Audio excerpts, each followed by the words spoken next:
Hi everybody and welcome back to Cooking with Mike. Alright, now today's recipe will be chicken and broccoli Alfredo. This is one of my wife's favorite recipes.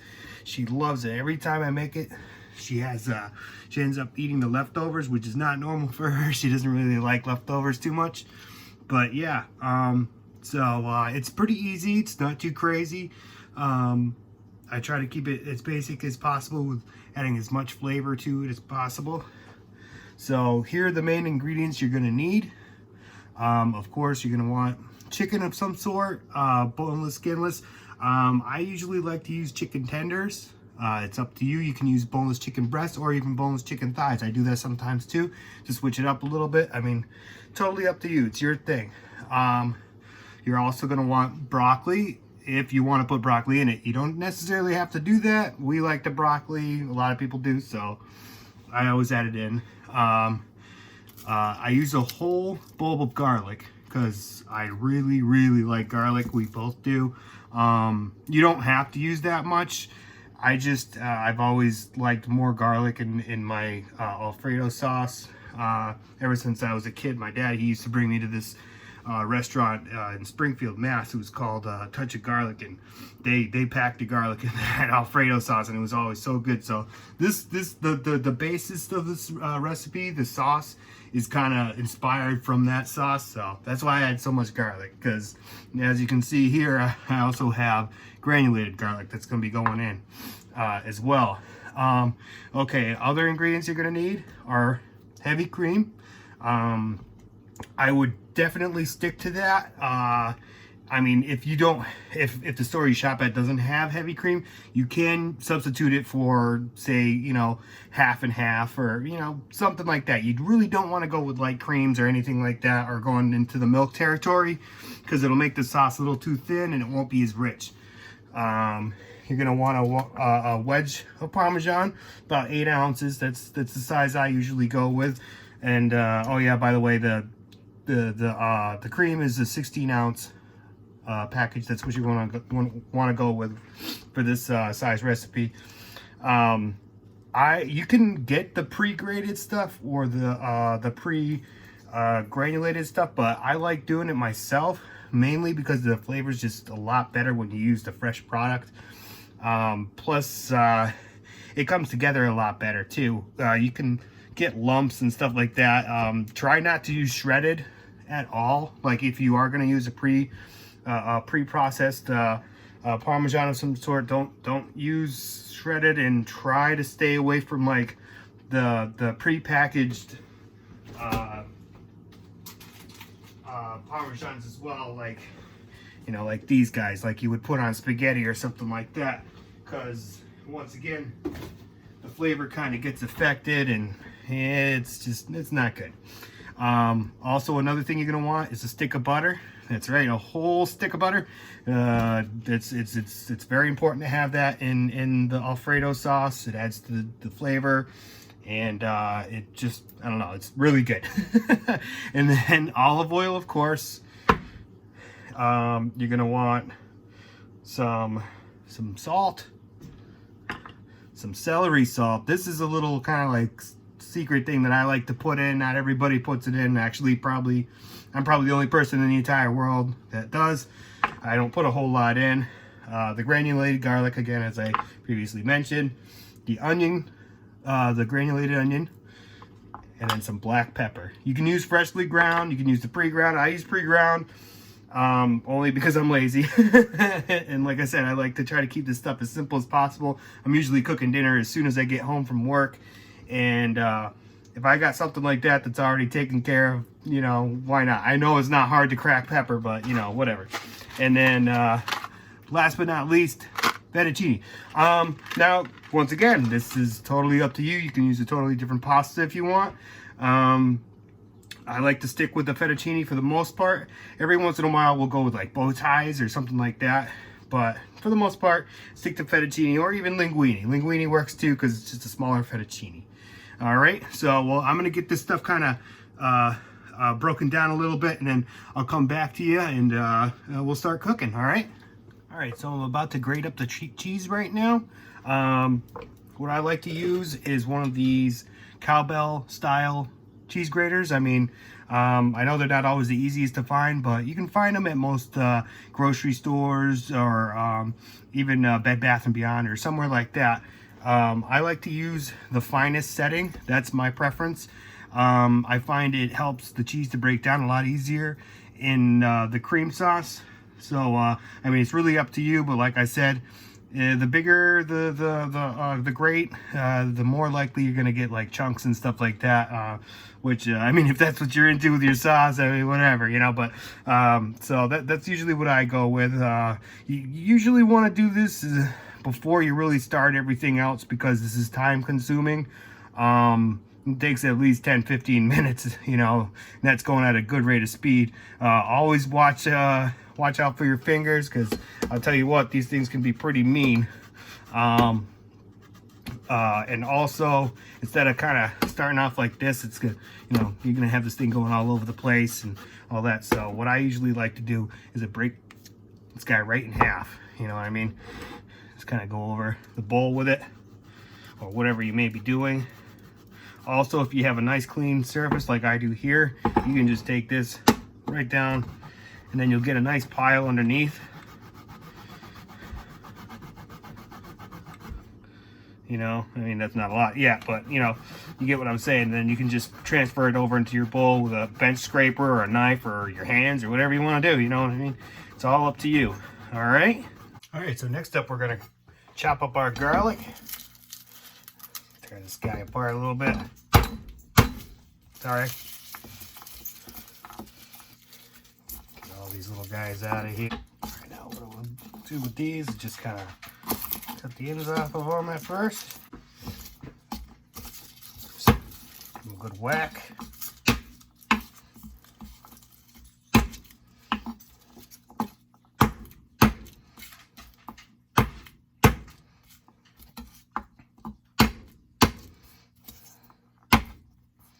This helps to release the oils inside to help the flavor spread a little bit. You can do that too. Make sure the blade is facing that way. Put your palm here, keep your fingers up in the air. Boop. Smush all those little guys up. All right. Now the skin should come off pretty easy. Oh, that was a weird one. All right. Off there. Go, see how easy that comes off?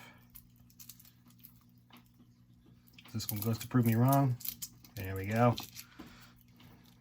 These little guys can be a little tough, but for the most part, they'll come off pretty easy. I'm gonna give it another little more of a smush. Just start sittering away at it. Again, watch your fingers. You don't have to do it this way. This is just the way I prefer to do it. Been cooking like this for a very long time, so pretty used to using a knife. Plus, like I said in the former video, I used to work with knives when I worked in a butcher shop, a grocery store, so I'm pretty comfortable with knives. But this is probably the safest method if you want to do it this way. Just try to keep all your fingers away from the blade on the handle, and then keep this hand up here with your fingers pointed up and away from the blade at all times. Keep your thumb over here out of the way. Sort of chop away at it, almost like those paper slicers from when you were in school as a kid. Teachers used to use. It was kind of terrifying, you know? Now you want to get this chopped up pretty good. You want giant chunks. I mean, some people I know they like to just throw the whole thing in there, just smush it and throw the whole thing in, or I've even seen places they just throw the whole piece in and it just becomes a nasty, mushy bomb of garlicky bleh, you know? I mean, I love garlic, as you can see. This is all going into this dish, but you just bite in a big old clove of it when you're not really expecting it. It's not so good. That should be pretty good. Just about there. If you want to do it a little more than that, you can, or a little less. I mean, like I said, either way, it's all preference. You can have bigger pieces, smaller pieces, or you can throw the whole thing in. Now we're gonna separate this. About a third of that is gonna go towards the chicken and the broccoli. So we'll put that, into our saute pan.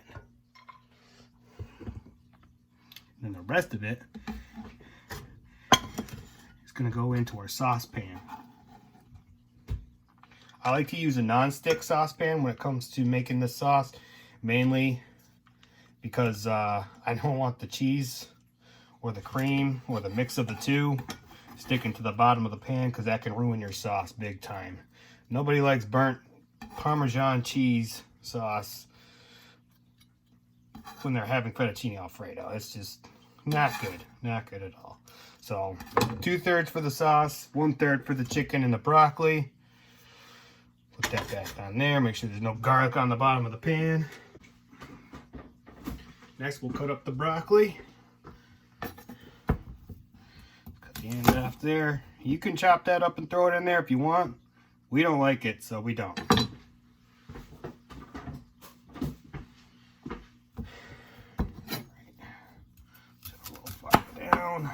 Once again, meh. Just kind of start pulling them off of there.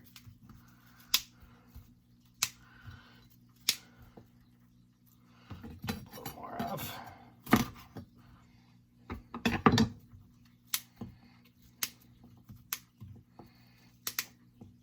Okay. Now you can just throw them in there like that. I like to cut them in half or in thirds, depending on the size. That way there's more broccoli throughout. Even these little guys, go ahead and give them a little knock.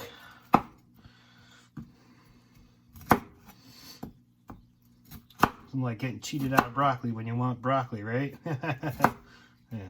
So I'm sure the broccoli, that's the thing everybody's looking forward to in this dish for sure. Okay, so put that in the bowl.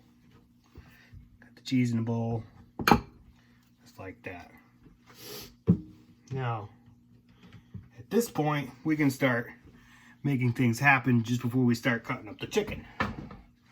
First thing you're going to want to do is fill a large saucepan up with about 2/3 of the way of water. Just as I said in the last video, when it comes to cooking pasta, I like to add a lot of salt. Get it like the sea. You know, it depends on how you hear that. Then add a little bit of olive oil. That'll keep the pasta from sticking a little bit.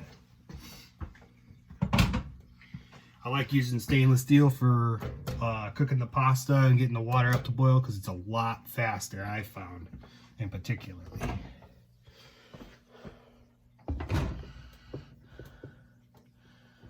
Here, add some olive oil to these two. This is the pan we're going to be using for the chicken and the broccoli. And the saucepan for the sauce, of course. Yeah, pretty self-explanatory there. Olive oil on both of those. Now from that stick of butter, about a tablespoon. Here, put it in with the chicken, and cut the rest of it up for the sauce. The sauce we will turn on a medium to medium low heat. Just get that garlic and everything start sizzling. And we'll do the same with the chicken pan.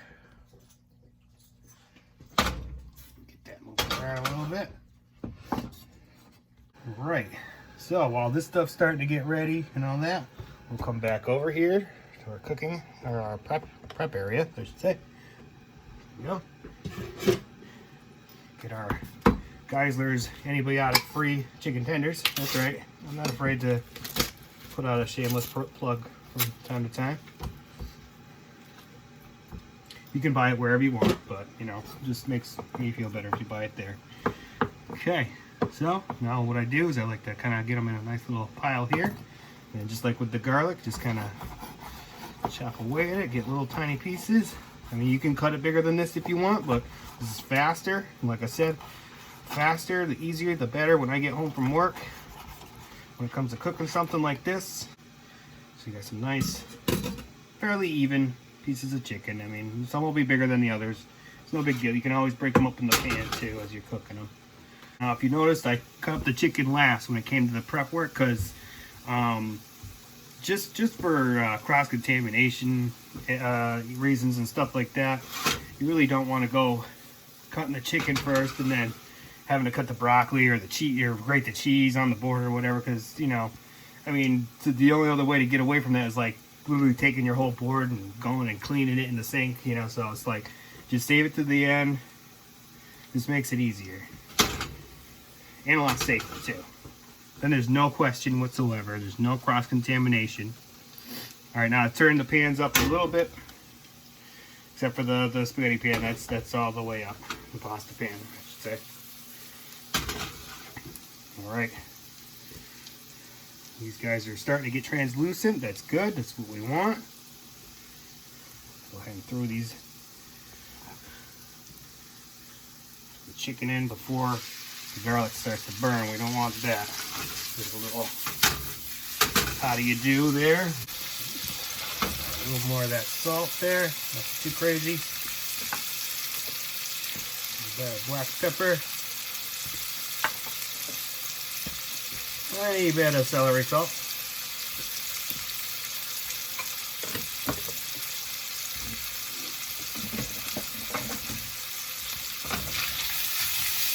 Around a little bit, keep it from sticking to the bottom. And you're gonna get a little bit sticking to the bottom, but that's all right. I'll show you how to loosen that up a little bit.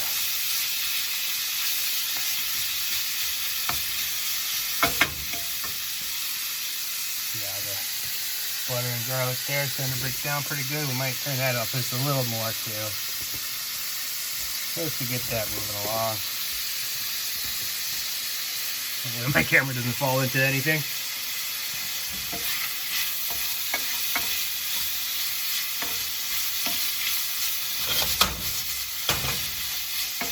Yeah, so there we go.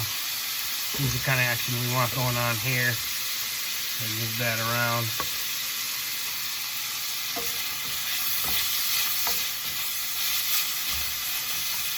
If there's any pieces that are too big, go ahead. Don't be afraid to go ahead and give them a little chop with your spoon. Unless you're using plastic, because then that probably won't work out so good. That's why I like using wooden spoons or metal with stainless steel. Don't use it with the non-stick, of course, because then you just ruin your pan. You get stuff into your food, and it makes for a bad day. Nobody wants a bad day if you can help it, you know? I mean, sometimes we can't. That's coming along pretty good there. Alright, about this time,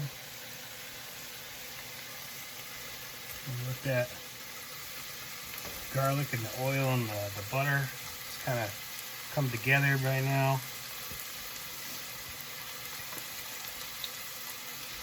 Add our carton of heavy cream.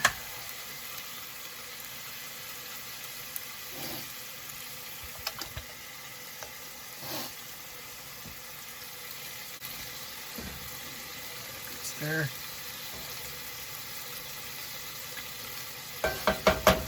That. You can add any regular salt. A little bit of the celery salt in there.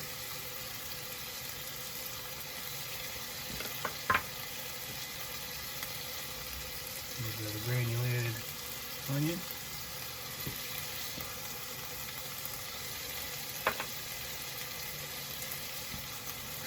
Black pepper. Stir.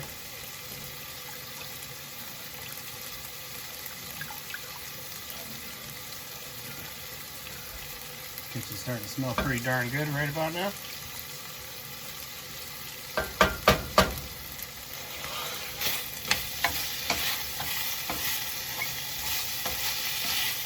I'm starting to get that foam down there on the bottom of the pan.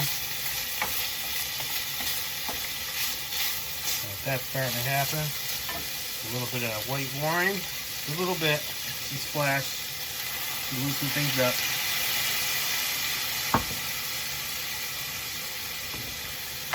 scraping it. Off of there, let that wine cook off a little bit. Watch out for flying pieces of chicken. Just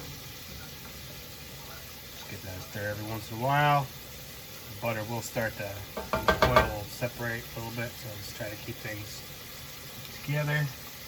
Now the chicken's most of the way cooked. Go ahead and add the broccoli into that.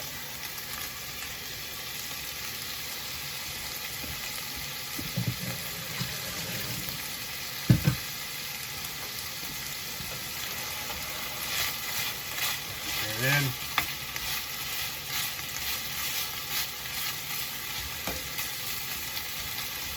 Let that rest. Bring the heat down on that.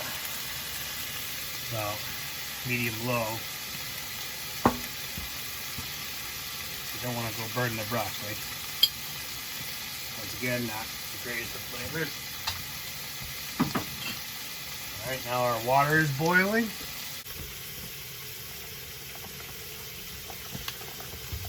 Some pasta in there.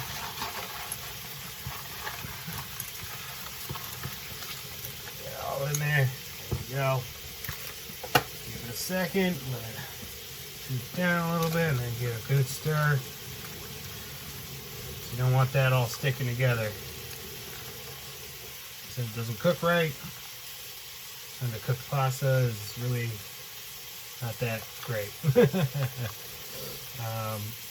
My wife and I, we like a more tender pasta, so we kind of cook it past al dente. This fettuccine here calls for about 12 minutes. We'll probably extend it out to about 13 to 14 minutes just to get a little more of that bite off of there. Coming up slow. We don't want that getting too crazy just yet without the pasta being cooked all the way. You don't want that to cook for too long. All right. Now the cream is starting to come to a little bit of a boil here.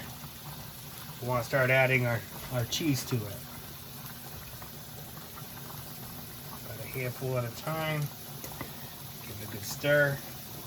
Back down on the heat a little bit to medium low. You don't want that boiling over on your stove.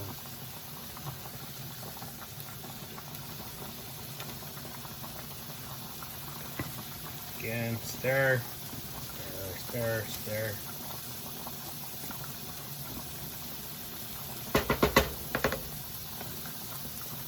It was pointed out to me by somebody that maybe I bang on my pans a little too much while I'm doing these videos. It might be annoying. Let me know. So I don't know if I believe it or not. You can see it start to thicken up. What we want. When you get down to about that much, just go ahead and dump it all in. Putting it in a little bit at a time like that, once again, keeps it from clumping up. Making a big globby mess of nastiness that you don't want. You want to turn that down to like a simmer, low heat while the pasta cooks the rest of the way. It's like our chicken and broccoli mix here. It's done pretty well. I think we can go ahead and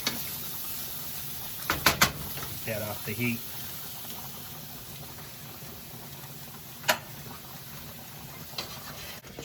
Remember to stir your sauce from time to time to keep that from getting burnt. Alright, as you can see here, we've got the pasta all drained and everything.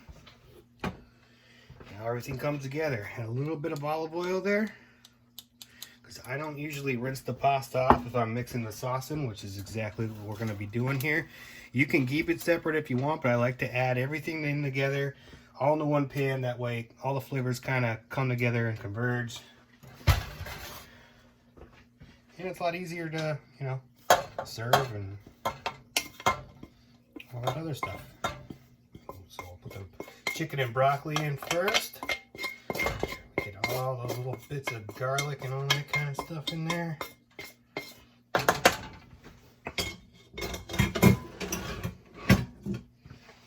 Mix that in there a little bit. Not too much. Now comes the magic ingredient, our Alfredo sauce. right on in there. Try to get all that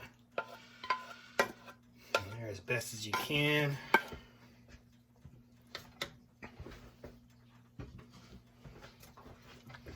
Now we do a good mix. Now, as you can see, it seems like the sauce is really watery, but that's why we're going to let it sit for about 5 minutes or so, because in that 5 minutes, not only will the sauce thicken, but the noodles and the broccoli and the chicken will be able to soak up some of that sauce too, get that flavor all throughout them. Again, one of the reasons I like mixing everything into one pan like this at the end. Now what I usually like to do is get our cheese grater again, and the end of our Parmesan cheese. I try to save at least a little bit on there with the rind, just for this purpose. Go ahead and grate a good amount of that cheese on there. Top it off. Now you don't have to do this, but I like to. It helps making it look nice. It also makes it taste a little better too. And if you want, you can get crazy and you got the bigger slices and stuff like that. Just go ahead and put a few of those on there.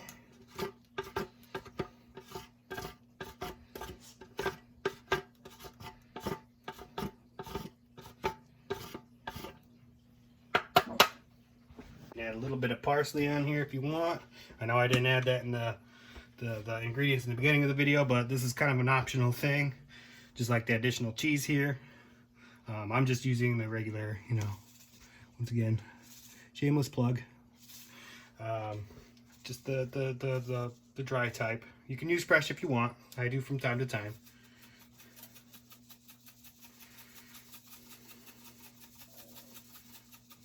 There we are.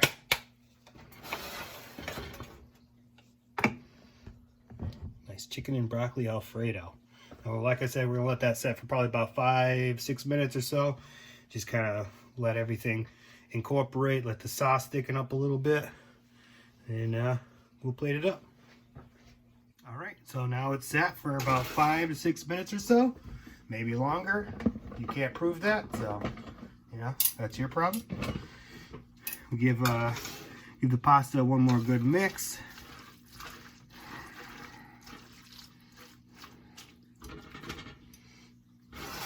Go and serve it up.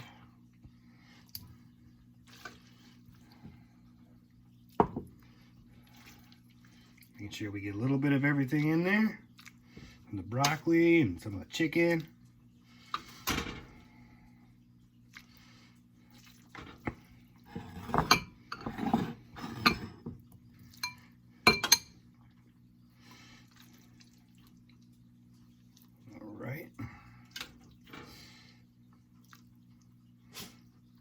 Alright, there you have it.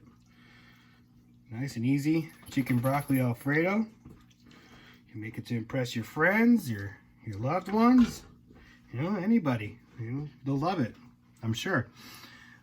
This has been Cooking with Mike again. If you have any comments or anything, any advice, let me know in the comments below. As always, like, subscribe, and share the videos. And I thank you all for watching. I definitely appreciate it, and I hope you enjoy. All right.